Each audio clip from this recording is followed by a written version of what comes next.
తెల్ల పిశాచి నల్ల పిశాచి. 25 వయసు వాడైన శేషాచలానికి బాధ్యతలు లేవు, పని లేదు. వాడు ఏ గుడి అరుగు మీదో కూర్చొని వాళ్ళు వీళ్ళు వేసిన చిల్లర డబ్బులతో పొట్ట గడుపుకుంటూ ఉండేవాడు. వాడికి కష్టపడి పని చేయడానికి ఒళ్ళు వంగదు. అయినా బోలెడు డబ్బు సంపాదించాలనే ఆశ. ఒకరోజు రాత్రి వాడి ఊరికి వెళ్ళగా చెరువు గట్టు మీద చెట్టు కింద పడుకొని నిద్రపోతున్నాడు. ఏదో పెద్ద అలికిడి అయి వాడికి మెలకువ వచ్చింది.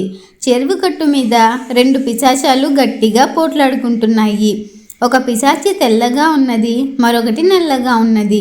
శేషాచలానికి పిశాచాల భయం లేదు. వాడు లేచి కూర్చొని, అర్ధరాత్రి ఏమిటి గొడవ, ఏ వల్ల కటికో పోయి చావండి అని కోపంగా కేక పెట్టాడు.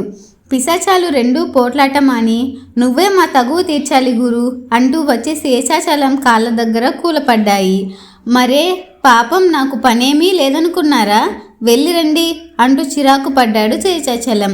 బాబాబు అలా అనకు, నువ్వు చెప్పిందే సరైన తీర్పుగా ఒప్పుకుంటాం, మాలో ఎవరు అందంగా ఉంటారు అని పిశాచాలు ప్రతిమలాడాయి. శేషాచలం ఏదో చెప్పబోతుండగా, నేను తెల్లగా మెరిసిపోతూ ఉంటాను, ఇది బొక్కు ముక్కలా ఉంటుంది కదూ అన్నది తెల్ల పిశాచి. నేను నల్లగా నిగనిగలాడుతూ ఉంటాను, అది పిండి బొమ్మలా ఉంటుంది కదూ అన్నది నల్ల పిశాచి. నేను మిమ్మల్ని ఇదే చూడటం, అప్పుడే అభిప్రాయం ఎలా చెబుతాను, మళ్ళీ రండి అన్నాడు శేషాచలం. మేం మళ్ళీ అమావాస్యకు ఈ చెట్టు దగ్గరకు వస్తాం, ఈ లోపల బాగా ఆలోచించి చూడు అని పిశాచాలు వెళ్ళబోయాయి. ఆగండి, ఆసారికి నేను మీ జాతిలో కలిసిపోతాను, ఏ ఉద్యోగం లేని నేను అంతవరకు ఎలా బ్రతకడం అన్నాడు శేషాచలం తెలివిగా. పిశాచాలు తమలో తాము ఏదో మాట్లాడుకొని చెరొక సంచెడు డబ్బు శేషాచలం చేతిలో పెట్టి మాయమయ్యాయి. ఆ డబ్బు లెక్క చూసుకొని పరమ ఆనందం చెందాడు. శేషాచలం వాడు శుభ్రమైన బట్టలు కుట్టుకున్నాడు, అద్దె ఇల్లు తీసుకున్నాడు, పూటకుళ్ళ బసలో నెల వాడుక కుదుర్చుకున్నాడు. వాడు మళ్ళీ వచ్చిన అమావాస్య అర్ధరాత్రి చెరువుగట్టు మీదకు వెళ్ళగానే పిశాచాలు వచ్చి, నీ అభిప్రాయం ఏమిటో వేగిరం చెప్పు అన్నాయి తొందరపడుతూ. అంత తొందర పనికిరాదు, నేను మిమ్మల్ని చూడడం అయింది 2వ సారి, పెద్దలన్నట్టు ముచ్చటగా 3 సార్లు చూడనీయండి అన్నాడు శేషాచలం. పిశాచాలు నిరుత్సాహపడిపోతూ, అయితే మళ్ళీ అమావాస్యకు వస్తామన్నవి. ఆ సరికి నేను ఈ ఊరే వదిలివలసి రావచ్చు, అద్దె ఇళ్ళ అగచాట్లు మీరెరగరు, ఇంటి యజమాని ఇల్లు ఖాళీ చేయమంటున్నాడు, సొంత ఇల్లు ఉంటే గాని బ్రతకలేను అన్నాడు శేషాచలం. పిశాచాలు తమలో తాము కాసేపు మాట్లాడుకొని ఆ క్షణంలోనే చెరువుకు అల్లంత దూరంలో ఉన్న చిట్టడివి పక్కన ఇల్లు సృష్టించి ఇచ్చాయి.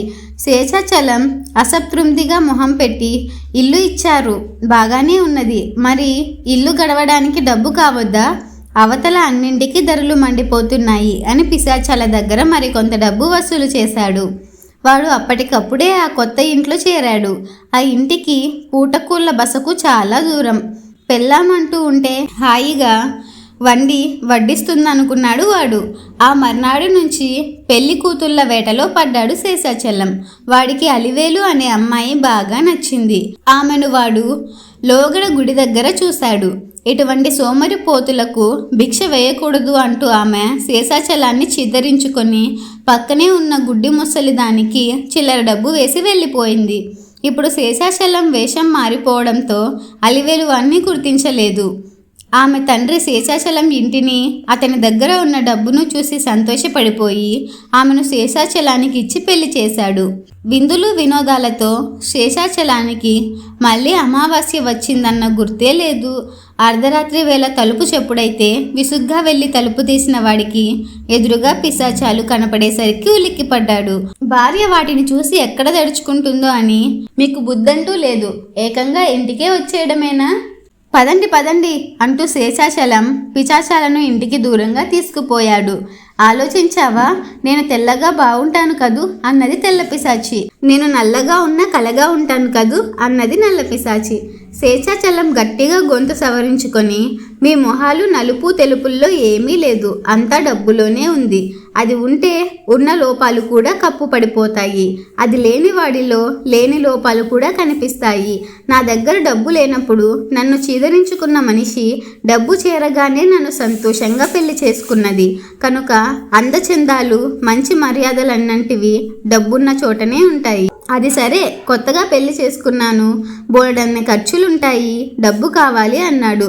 శేషాచలం చెప్పిందంతా విన్న పిశాచాలు తెల్లమొహం వేసి, నిజమే సుమా, మా కళ్ళు తెరిపించావు. మా దగ్గర ఉన్న డబ్బులో చాలా భాగం నీకే ఇచ్చేశాము. మా డబ్బు మేము పట్టుకుపోతాం అంటూ మాయమైపోయాయి.